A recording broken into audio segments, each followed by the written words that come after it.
This will be a day long remembered. Now I am the master.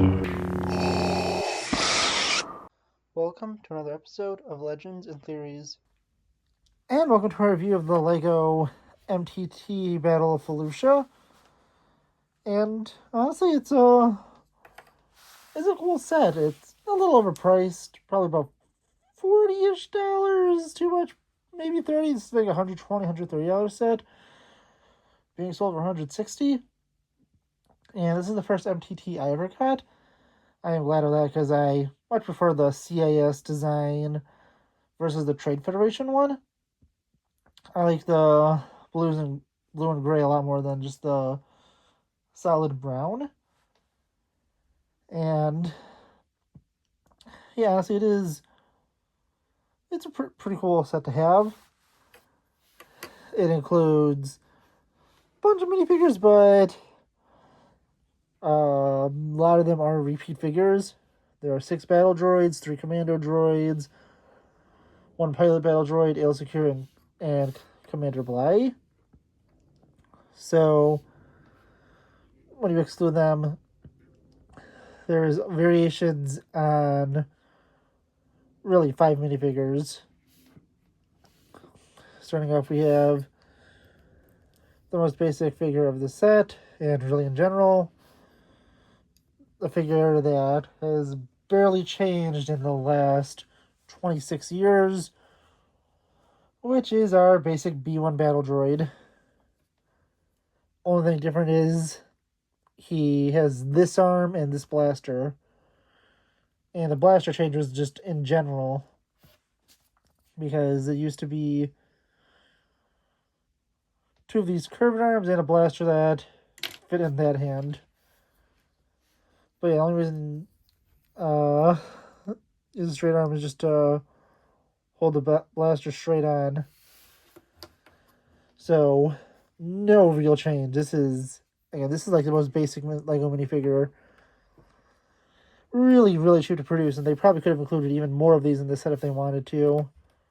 Which could have made it just a little more valuable. Maybe toss in 8, maybe even 10, even though they can't all fit on the racks. Then you have a pilot battle droid. Only difference between him is blue markings, and this makes the pilot battle droid from last year's given purchase no longer exclusive. Don't really know how much that one was going for, because not exactly a super detailed figure. It's just literally the blue torso printing, but it's been the first time in a long time that a pilot battle droid has been available in a set you could purchase from Lego themselves. Up next is something we also haven't seen in a while, which is a commando droid. Looks really, really cool. Unlike the brown ones before, this is a more of a dark gray. And yeah, it looks almost exactly the same as it did back when the Clone Wars came out. I don't even know what the changes in the molds are, but there has to be some at least. But yeah, honestly, it looks just really, really nice. Okay, now moving on to the next figure, we have Commander Bly. Really cool looking figure, and this one doesn't have the controversial helmet hole problem because of this rangefinder placed on him. Same, just generic clone head. He has a plastic pauldron now, so it's no longer even made out of cloth. Not really sure if that's a big controversy or anything. I don't pay attention to it too much. And it doesn't even have printed. The camera isn't even going fully around. Which, yeah, that is disappointing on these figures. But still, looks pretty cool. And is a nice figure to have. Finally, we have Ale Secure. And yeah, it's cool. This is supposed to make this an Order 66 set. When you combine it with that 322nd, I think, battle pack, and you can recreate her death in Order 66 as she is shot out way, way too many times. But she's the only one that has double-sided head printing, and kind of has a shock expression for when she's getting killed. So that's fun. And yeah, it's a cool minifigure inclusion. Cool thing is you actually get a second lightsaber in this set. As an extra piece, it is you get an extra handle, but also an extra blue blade. So you can give her 2 lightsabers if you want. Our only side build is the Stap. Really, really simple build. These haven't changed too much over the years, but you can grab someone like a B1 or a commando droid, put their curved arm on this little clip, and then hold on here, and their legs rest about here, and they can fly around on the Stap to go and attack enemies. Now, moving on to the MTT. Pretty interesting set to have. And yeah, it looks just really, really cool. You go and grab the battle droid just so I can show off its main play feature, which is the ability to have these droids fold out. And we'll take a look at that. Okay, so we're going to take a look at it. Oh, just toss all the figures to the side. But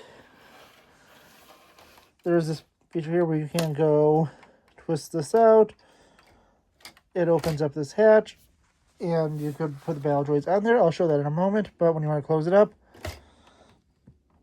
this pushes that back closed, and the mechanism inside just allows gravity for this to drop, and then this chain piece pulls this door closed, so you can have the set go like this, and you can't even have it go up the wrong way because this will always push it over. You can open up the interior,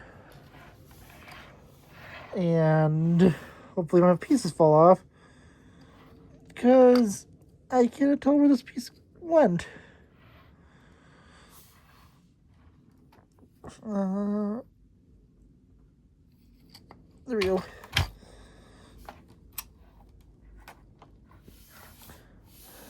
So it goes there. Then you can pull these panels up to look at the interior. Here you can see where the battle droid is stationed, and here you can see all the weapons. That's why I didn't have any of the battle droids holding their blasters besides the one I was showing off. Which is because I did not want to pull all these blasters out, put them in the battle droid's hands for literally me to only show off one of them, and then have to redo this. Although, again, these things kind of meant for a close-up to do, and not while you're like 2 feet behind it with your phone in front of it recording. But yeah, you can go and close this up, and I'll show off the backside. Okay, now looking at the backside, you have this panel that can fold down. You could also place some droids kind of closed up in here, or just kind of sitting in the back waiting for operation. And if you have CIS leadership, you can also place them back there. Close that back up. Again, on this side, exact same thing. You can open up these panels and take a look inside. Exact same look, just on the opposite side. Then up here, thing I never noticed with the, because I never actually owned one of these, is it has the like vulture droid command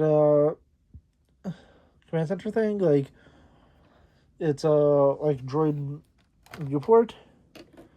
You can open it up to a control center, which I did look at a set of this online. Not a set of this, like the blueprints of it. And there is a droid pilot for it. There's actually supposed to be 2 up here. So, kind of cool if included 2 pilots. But you can't place it in there. These flaps open up and down. Then you place this on top to be able to get that on there. Not sure if you notice, but I've had a few cuts in here, but Yeah, my throat's just kind of sore. I've done a bunch of these reviews in a row. But when you go and open this up and go to place the droids in, what you have to do is you take them, standing like this, and fold them like exactly like that. You then go, you have to move these inner turrets in, attach them to that stud there, and you go and have them slide in. More out of curiosity, I haven't tested this yet, if the Commander Droid can fit. I don't think he will because his legs are longer. But just for the fun of it, I am going to test it out. Also, these blaster cannons should be a lot longer. I'll probably swap those out with pieces when I do get them, because I currently don't have pieces to put in there to make it longer. But yeah, it's kind of difficult to get some of these on, especially the ones right here because of that turret going and blocking it off. But going to fit it in.